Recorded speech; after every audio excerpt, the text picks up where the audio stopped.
जब रात के 12 बजते हैं तो सिर्फ अंधेरा नहीं बढ़ता, कुछ और भी जाग उठता है। स्वागत है आपका जोयन स्टूडियो में।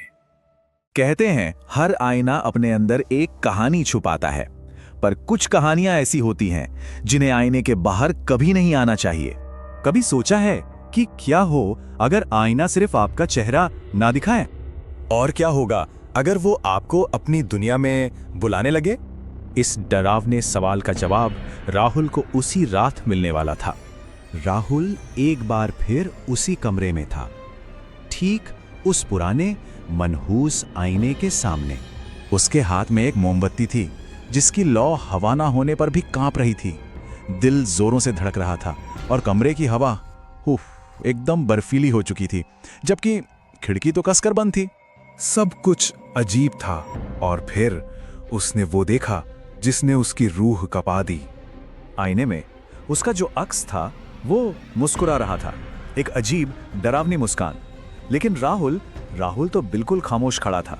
उसके चेहरे पर कोई मुस्कान नहीं थी। ये कोई धोखा नहीं था, कोई वहम नहीं था, नहीं, ये एक बुलावा था दूसरी दुनिया से।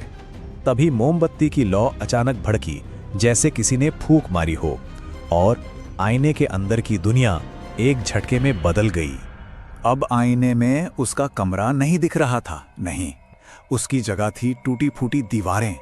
जमीन पर एक अजीब सी धुंध रेंग रही थी और दूर कोई खड़ा था, एक साया। राहुल का दिमाग चीख रहा था, भागो यहां से भागो, लेकिन उसके पैर जैसे जमीन में गड़ गए थे।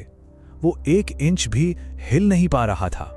और फिर आईने के अंदर से एक आवाज आई, ठंडी और जानी पहचानी। ये उसी की आवाज थी, पर उसमें कुछ गलत था। वो कह रहा था, यहां आओ, मैं तुम्हारा इंतजार कर रहा हूं। जाल अब पूरी तरह से बिछ चुका था और शिकार फंसने वाला था। राहुल ने ऐसा करना नहीं चाहा, पर उसका हाथ जैसे उसका रहा ही नहीं।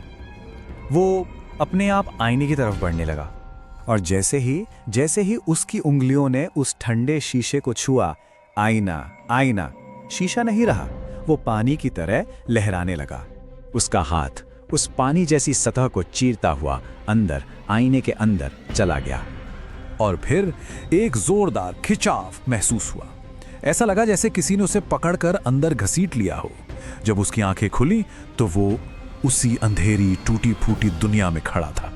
वो घबराकर पीछे पलटा, बाहर निकलने के लिए, लेकिन वहां कुछ नहीं था। आईना अब वापस एक ठोस बेजान शीशा बन चुका था। रास्ता बंद हो गया था, वो कैद हो चुका था।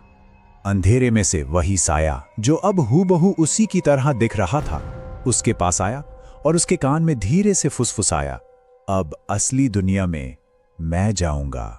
तो असली राहुल कौन है? इसका जवाब हमें मिलेगा कहानी के तीसरे हिस्से में।